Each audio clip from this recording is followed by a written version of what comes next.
Hello friends, welcome back to run till death one second. Friends, आज की इस video में हम 64th national inter state senior athletic championship के बारे में बात करेंगे, जो कि हो रहे तमिलनाडु में होने जा रहे from 20 to 24 of August 2025।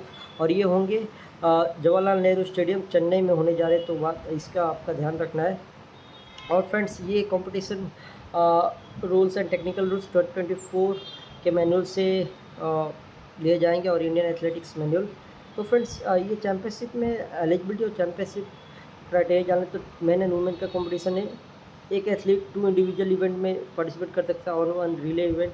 Each unit can send maximum of 3 entries in each event. और अगर कोई स्टेट का बंदा है जो कि नेशनल एथलेटिक कोचिंग कैंप में, तो वो वाइल्ड कार्ड एंट्री सेंड कर सकता है। और वो कोटा होता है, अगर 3 से ज़्यादा एथलीट है एक इवेंट में तो सेंड कर सकता है।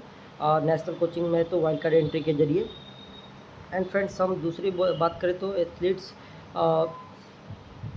जिन्होंने एंट्री स्टैंडर्ड अचीव किया है, उन्हीं का यहाँ पे क्या थे वही क्या थे खेल पाएंगे। ये देख सकते हो, 1 मई टू 10 अगस्त अगर वो कोई इस इस इस सॉरी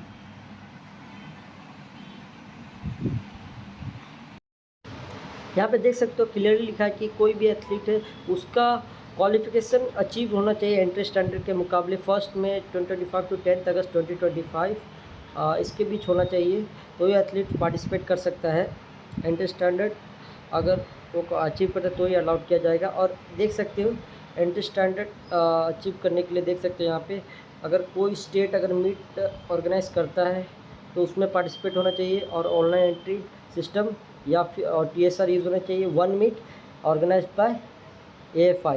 अगर कोई स्टेट मीट खेल सकता है तो वो खेलना चाहिए वहाँ पे। और 1 meet organize by AFI, for example Indian open हो गया और ग्रैंड प्रिक्स हो गया, इसमें तो इसमें परफॉर्मेंस उसको अचीव करना पड़ेगा, स्टेट मीट या फिर इंडियन ओपन और ग्रैंड प्रिक्स में। और दूसरा सेकेंड केस देख सकते हो आप, ऑनलाइन एंट्री सबमिट करना पड़ेगा। In case statement is not organize during the period, अगर नहीं ऑर्गेनाइज होता है और एंट्री सबमिट नहीं किया, TSR सिस्टम नहीं यूज़ होता है, then the athlete must participate in the and achieve qualifying standard in 2 meets, Indian open और इंडियन ग्रैंड प्रिक्स में। ये 2 ओपन में वो पार्टिसिपेट करके अपना परफॉर्मेंस और क्वालिफिकेशन अचीव कर सकता है। ये यहाँ पे बोलने की ट्राई किया गया है।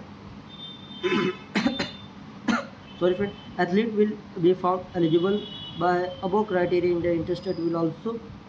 अगर कोई एथलीट इंटरेस्टेड के लिए एलिजिबल है तो वो ओपन नेशनल के लिए भी एलिजिबल हो जाएगा ऑटोमेटिकली, ये बोला गया यहाँ पे।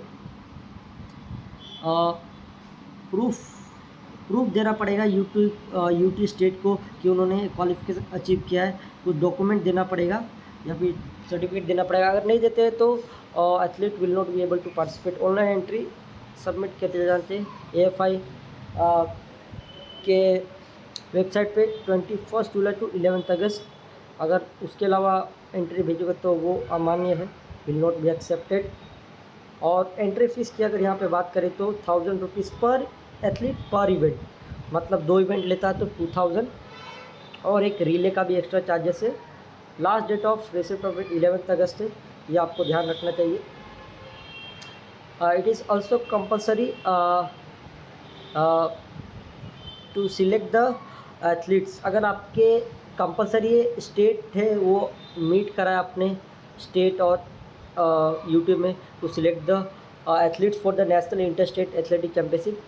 और यहाँ पे ये भी लिखा है, अगर कोई ऐसा एथलीट है जो कि डायरेक्ट आउटस्टैंडिंग एथलीट है, जो कि डायरेक्ट एंट्री अचीव कर सकता है वर्ल्ड एथलेटिक्स का जो क्वालिफाइंग स्टैंडर्ड, और कोई पोटेंशियल है, उसको भी चांस दिया जा सकता है। कोई पहले से अचीव कर लिया वर्ल्ड एथलेटिक का और क्वालिफाइंग स्टैंडर्ड, उनको भी चांस दिया जा सकता है ये इंटरस्टेट खेलने का। या फिर कोई पोटेंशियल है, any athlete have the potential to qualify for the world athletics championship, तो उसको भी ये खेलने दिया जा सकता है बाय AFI।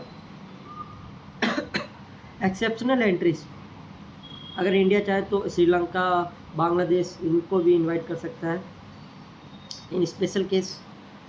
और एथलीट जो 64th inter state senior national वो इसके लिए फेल हो चुके हैं और क्वालिफाई नहीं किए हैं और वो पार्टिसिपेट किए इंडियन ओपन एथलेटिक्स और ग्रैंड प्रिक्स में। एएफआई उनकी लिस्ट बनाएगी और उन पे विचार करेगी कि उनको इंटर स्टेट खिलाना चाहिए या नहीं खिलाना चाहिए, ये भी लिखा है।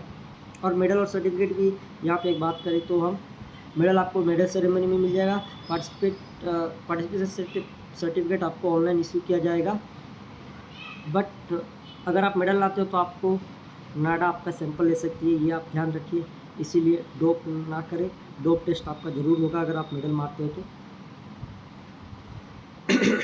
यहाँ पे एक और ध्यान देने वाली बात है, आपका यूआईडी कार्ड होना चाहिए। फॉर एग्जांपल आप Gujarat, if you are playing for Delhi, आप गुजरात से नहीं खेल सकते हो। आपका यूआईडी जहाँ का है वहीं का आप खेल सकते हो। एएफआई यूआईडी कार्ड कंपलसरी होना चाहिए, ये आप ध्यान रखिए। डोप सैंपल कलेक्ट किया जाएगी।